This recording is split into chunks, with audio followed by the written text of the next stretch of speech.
بسم اللہ الرحمن الرحیم۔ ایک وقت تھا جب دنیا سمجھتی تھی کہ ایران صرف ایک زبانی طاقت ہے، شاید ایران صرف تقریروں میں انتقام کی بات کرتا ہے، شاید تہران کی گلیوں میں صرف نعروں کی گونج سنائی دیتی ہے، لیکن آج وہ دن آ چکا ہے جب دنیا نے ایران کا وہ چہرہ دیکھا جو صدیوں کے صبر کے بعد جاگا ہے۔ آج مشرقی وسطی کی فضاؤں میں جو گرج رہی ہے، جو آگ برستی نظر آ رہی ہے، اس کا نام صرف میزائل نہیں ہے، اس کا نام ہے وعدہ صادق سوم۔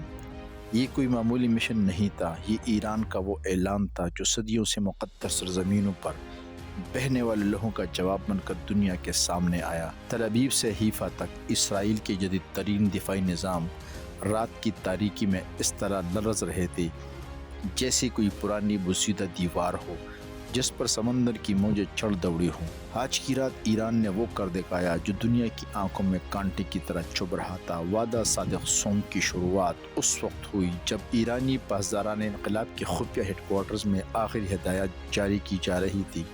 آج کے حملے میں 150 سے زائد بیلسٹک میزائل اور 100 سے زائد خودکش ڈرونز نے اسرائیل کے عسکری بنیادوں پر ایسی قیامت ڈھائی کہ تل ابیب کے فضاؤں میں صرف سائرن کی آوازیں باقی رہ گئیں۔ اسرائیل کے شہری پناہ گاہوں میں دبکے ہوئے کانپ رہے تھے اور موساد کے دفاتر میں خوفناک خاموشی چھا چکی تھی۔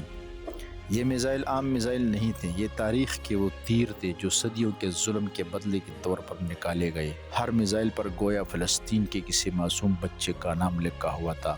غزہ کے ہر شہید کی تصویر اس آگ میں چھپی ہوئی تھی جو آج اسرائیل کی چھتوں پر برس رہی تھی۔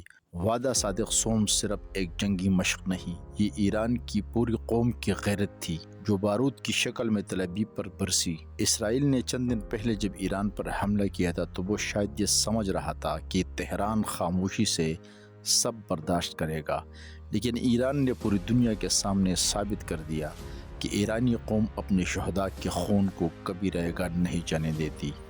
اس حملے میں صرف اسرائیل کی فوجی تنصیبات نشانہ نہیں بنے بلکہ موساد کے خفیہ headquarters, nuclear research centres اور فوجی اڈے اس طرح آگ کے لپیٹ میں آئے کہ اسرائیلی میڈیا بھی سچ بولنے پر مجبور ہو گیا۔ جب تل ابیب میں لائیو رپورٹس آئیں تو وہاں کے رپورٹرز کے چہروں پر ہوائیاں اڑی ہوئی تھیں، ان کی زبانیں لرز رہی تھی۔ دنیا کے سامنے پہلی بار اسرائیل کی یہ حالت دیکھی گئی کہ جو ملک ہمیشہ دوسرے ممالک کو دھمکیاں دیتا تھا، آج وہ خود اپنی وجود کی بقا کے لیے بھاگ رہا تھا۔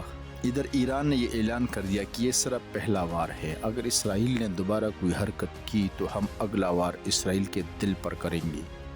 اسرائیل کی ایٹمی تنصیبات اب ایران کے نشانے پر ہے۔ امریکہ اور برطانیہ کے فوجی اڈے اب خطرے میں ہیں اور واشنگٹن میں کانپتے ہوئے سفارتکاروں کی میٹنگز جاری ہے، لیکن تہران میں ایرانی نوجوان شہداء کے کفن لپیٹ رہے ہیں۔ یہ صرف جنگ نہیں رہی، یہ اب انقلاب ہے، یہ اب امت مسلمہ کی غیرت کی جنگ ہے۔ وعدہ صادق سوم وہ آغاز ہے جس کا اختتام صرف اسرائیل کی تباہی پر ہوگا۔ دنیا کے بڑے بڑے اخبارات کی سرخیاں آج صرف ایک لفظ پر مرکوز تھی: ایران نے انتقام لے لیا۔ لیکن اصل انتقام ابھی باقی ہے۔ یہ وہ جنگ ہے جو اب صرف میزائلوں کی نہیں رہی بلکہ یہ نظریات کی جنگ بن چکی ہے۔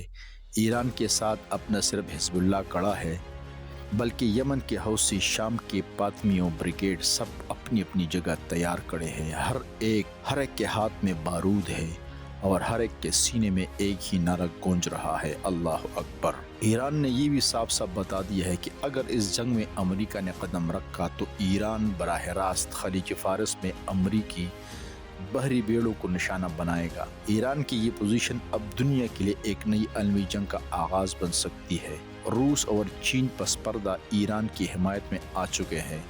روس کا بیان آ چکا ہے کہ اگر ایران پر عالمی حملہ ہوا تو ہم خاموش نہیں رہیں گے۔ چین نے اپنی بحری بیڑے بحر ہند میں بھیج دیے ہیں۔ پوری دنیا جیسے ایک بڑی جنگ کے دہانے پر آکڑی ہوئی ہے۔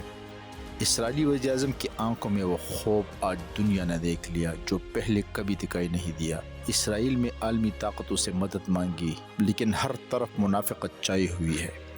عرب دنیا کی خاموشی سب سے بڑی غداری بن کر سامنے آ رہی ہے۔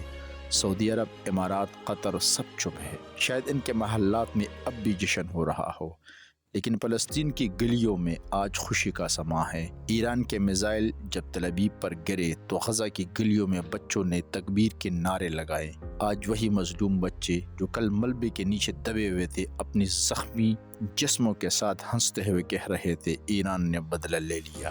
اب سوال یہ ہے کہ کیا یہ تیسری عالمی جنگ کی ابتدا ہے؟ کیا اب امریکہ کھل کے میدان میں اترے گا یا اسرائیل گھٹنے ٹیکنے پر مجبور ہو جائے گا؟ تہران میں ایرانی قیادت نے واضح کر دیا کہ اگر دشمن نے اپنی حرکتیں بند نہ کی تو اگلا ہدف اسرائیل کا نیوکلیئر پلانٹ ہوگا۔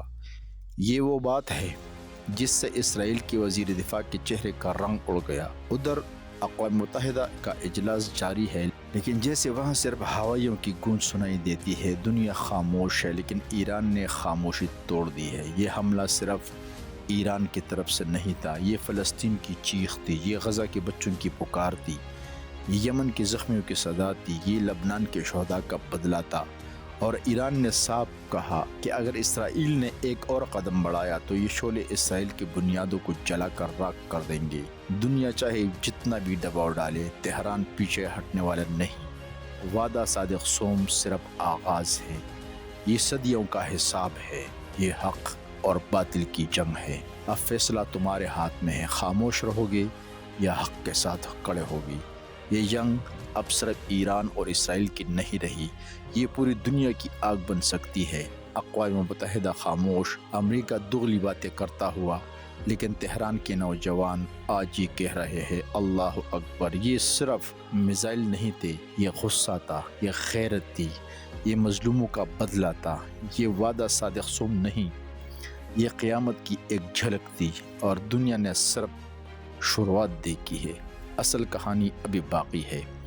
اور جب تاریخ لکھی جائے گی تو اس رات کا ذکر ان لفظوں میں ہوگا کہ جب دنیا نے ایک قوم کو للکارا تو اس قوم نے وعدہ صادق صوم کی صورت میں اپنی غیرت کا ثبوت دیا۔ یہ جنگ ابھی ختم نہیں ہوئی، اصل جنگ ابھی آنے والی ہے۔ تیار ہو جاؤ کیونکہ آنے والا وقت صرف تماشائیوں کا نہیں، فیصلہ کرنے والوں کا ہوگا، اور فیصلہ صرف ایک ہوگا، حق یا باطل۔